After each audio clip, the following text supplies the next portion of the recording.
আমি ইঞ্জিনিয়ার রহমতুল্লাহ আপনাদের সবাইকে স্বাগতম জানাচ্ছি। এখন আমাদের আলোচনায় থাকছে ডোমিনেজ, যার সর্বশেষ ক্লোজিং প্রাইস হচ্ছে 23 টাকা। আমরা ডেইলি টাইম ফ্রেমে আছি। তাহলে আমরা দেখতে পাচ্ছি যে আমাদের একটা লো, সিগনিফিক্যান্ট লো ছিল অক্টোবর 2024। এই সিগনিফিক্যান্ট লো থেকে একটা র্যালি তৈরি হয়েছে আপসাইডে, দেন এটা কারেকশানে চলে আসলো যথারীতি। এটা 2025-এর এপ্রিল পর্যন্ত। তারপর মার্কেট আপট্রেন্ডে, মার্কেট প্রাইস আপট্রেন্ডে চলমান থাকলো। এখন আমরা এই কারেক্টিভ, কালো রঙের কারেক্টিভ চ্যানেল ড্র করলাম।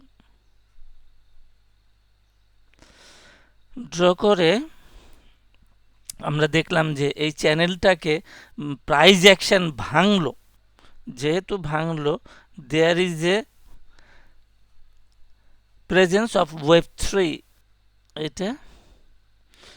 এইটাই ওয়েভ থ্রি, প্রাইস মুভমেন্ট। এবং পরবর্তীতে দেখা গেল যে এই প্রাইস অ্যাকশনটাই সর্বোচ্চ এমএসিডি রিডিং তৈরি করেছে, প্রডিউস করলো সর্বোচ্চ। ওয়েভ থ্রিতেই এমএসিডি সর্বোচ্চ রিডিং তৈরি করে। তাহলে এইটাই ছিল আমাদের ওয়েভ থ্রি। এখন ওয়েভ থ্রির পরে, কমপ্লিট করার পরে, price action come down to, আগে যেটা রেজিস্ট্যান্স লাইন ছিল, মার্কেট প্রাইস অ্যাকশন উপরের দিকে যাওয়ার সময় এটা ছিল রেজিস্ট্যান্স। এখন যখন মার্কেট প্রাইস কারেকশন হতে শুরু করলো, সেটাই হয়ে গেল সাপোর্ট। এবং এই সাপোর্টটাকে রিটেস্ট করলো ওয়েভ ফোরে। তাহলে আমরা যেটা পেলাম সেটা হলো এটা ওয়েভ থ্রি এবং কারেকশন রিটেস্ট করলো ওয়েভ ফোর। তাহলে এই ওয়েভ ফোর আবার একটা ট্রেডিং অপরচুনিটি তৈরি করলো। আমরা চার্ট অ্যানালাইসিস করি যে আমাদের অপরচুনিটি আছে কিনা, বা থ্রেড আছে কিনা, রিস্ক আছে কিনা, রিস্ক ম্যানেজমেন্ট কিভাবে করব। রিস্ক ম্যানেজমেন্ট করতে গেলে পাশাপাশি মানি ম্যানেজমেন্ট ইত্যাদি লাগে। তাহলে আমরা মূলত যে বিষয়টা বলতে চাচ্ছি এখানে, যেটা আমার wave one, correction wave two, wave three, wave four, final actionary wave five. তাহলে এই যে টু আছে, এইটা হলো আমাদের কি opportunity, wave four trading opportunity.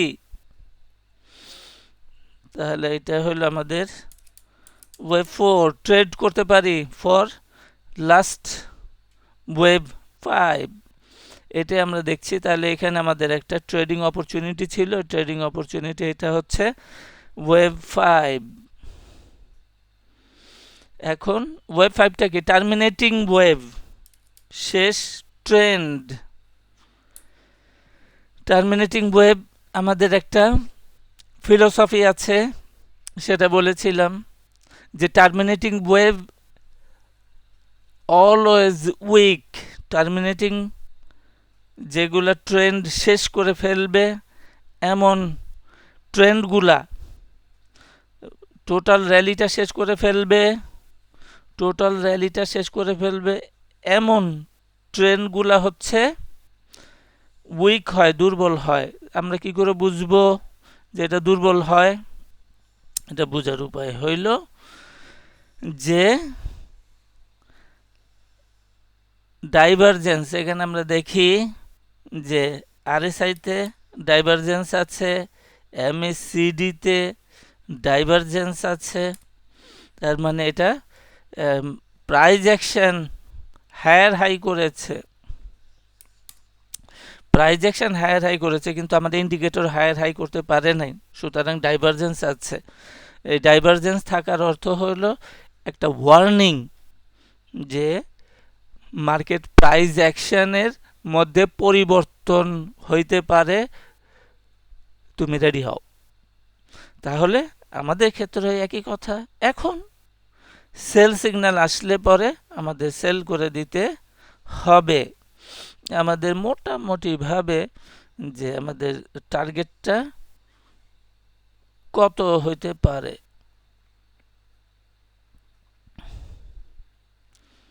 First target হচ্ছে 138.2% ফিবোনাসি লেভেলে প্রায় 24 টাকা।